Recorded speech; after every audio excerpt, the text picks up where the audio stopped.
Welcome back to my another new video.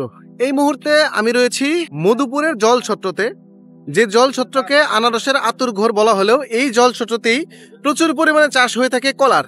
আমার পেছনে আপনারা এই মুহূর্তে যে কলাগুলো দেখতে পাচ্ছেন, এই কলাগুলো মূলত সকাল থেকে শুরু করে বিকেল পর্যন্ত বিক্রি হয়ে থাকে এই জলছত্র হাটে। এখানে বিভিন্ন জাতের কলা রয়েছে, সেই কলাগুলো কি কি জাতের হয়ে থাকে এবং কেমন দামে বিক্রি হয় এই সময়টাতে আমি আপনাদেরকে তারই একটি আপডেট দেওয়ার চেষ্টা করব। তাহলে চলুন ভিডিওটি শুরু করা যাক। এই মুহূর্তে যাকে দেখতে পাচ্ছেন উনি হচ্ছে হাবিবুর ভাই, যিনি হচ্ছে এই হাটে আড়তদারি করে থাকেন মূলত। তাহলে চলুন এই কলা সম্বন্ধে এই হাটটির ভাইয়ের সাথে কথা বলবো। আচ্ছা হাবিবুর ভাই, কেমন আছেন আপনি? আল্লাহ একশো ভালো। আপনি এই হাটে আড়তদারি করছেন কত বছর যাবত? মোটামুটি 15 বছর ধরে, 15 বছর। আচ্ছা, এই হাটটিতে মূলত কি কি জাতের কলা পাওয়া যায়? সাগর কলা পাওয়া যায়, চাম্পা কলা পাওয়া যায়, সুরি কলা পাওয়া যায়, বিভিন্ন জাতের কলা পাওয়া যায়, কাঁচামাল কোয়ালিটি সবই পাওয়া যায় এই জায়গায়। আচ্ছা, এই হাটটি কখন শুরু হয়? সপ্তাহে কোন কোন বারে হয়? খালি শনিবার বাদ, আর প্রতিদিন বাজার। কটা থেকে শুরু হয় হাট? সকাল থেকে সারাদিন, সকাল থেকে সারাদিন। খালি শনিবারই বাদ, আর সব দিনই বাজার। আচ্ছা, এই মুহূর্তে কলার দাম কেমন মূলত? এখন বর্তমানে একটু দাম আছে ভাই, কলার দাম কম।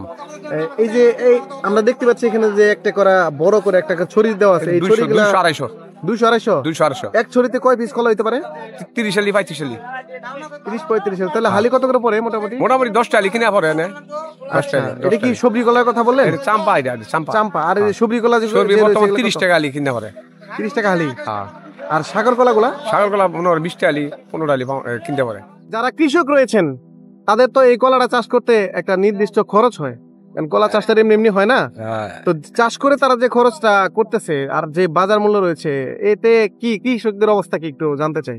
এখন বর্তমান যে অবস্থা, মানে শীতের নিগা মানে কলা খাবারই জানা, তার মধ্যে এখন কৃষকের খেতে পাইন দেনা গে, সার দেনা গে, তারপরে ওই যে মাছি পোকা এনে ধরে এনে বিষ দিতে হয়, তারপরে আইনা বেচার গেলে কৃষকের আসলে থাকে না কিছু।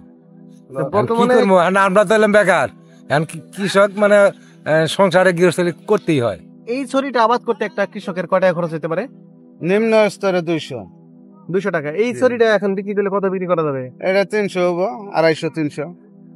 এরকম একটা ছড়ি চাষ করতে মোটামুটি কতদিন সময় লাগে? প্রথম সিজন লাগে পুরাপুরি 1 বছর, দ্বিতীয় সিজন কম লাগে, মানে 3 সিজনে 2 বছর আসে। আচ্ছা, এই যে আপনার পেছনে যে কলাগুলো রয়েছে এই সাগর কলা, এগুলা মূলত কেমন দাম? এটা মনে হয় 100-150 সরি। এক ছড়িতে কয় পিস থাকে কলা? এক ছড়িতে থাকে হলো 30 আলি 25 আলি 35 আলি 40 আলি। তাহলে মোটামুটি হালি কত করে বললো? 500 টাকা। 500 টাকা হালি আর কি। আচ্ছা, এই সময়ে মূলত কলার যে দাম, রোজার সময়টাতে তার মানে এই কলার দামের সাথে কিরকম তারতম্য হয়? ডাবল। দাম বাড়ার কারণটা কি? তখনকার চাহিদা বেশি, অনকার চাহিদা কম।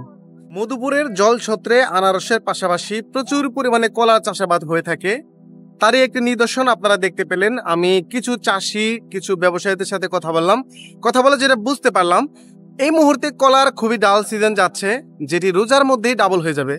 রোজার সময়টাতে আসলে একটু চাহিদা বেশি থাকে, যোগান কম থাকে, যার ফলে দামটা বৃদ্ধি পায়। মধুপুরের জলছত্রের কলার হাট থেকে আপনাদেরকে কিছু তথ্য এবং কলার ভিডিও চিত্র দেখাতে চেষ্টা করলাম। আবারও দেখা হবে নতুন কোনো ভিডিও নিয়ে, নতুন কোনো জায়গা থেকে। সে পর্যন্ত সকলে সুস্থ থাকুন, ভালো থাকুন, আল্লাহ হাফিজ।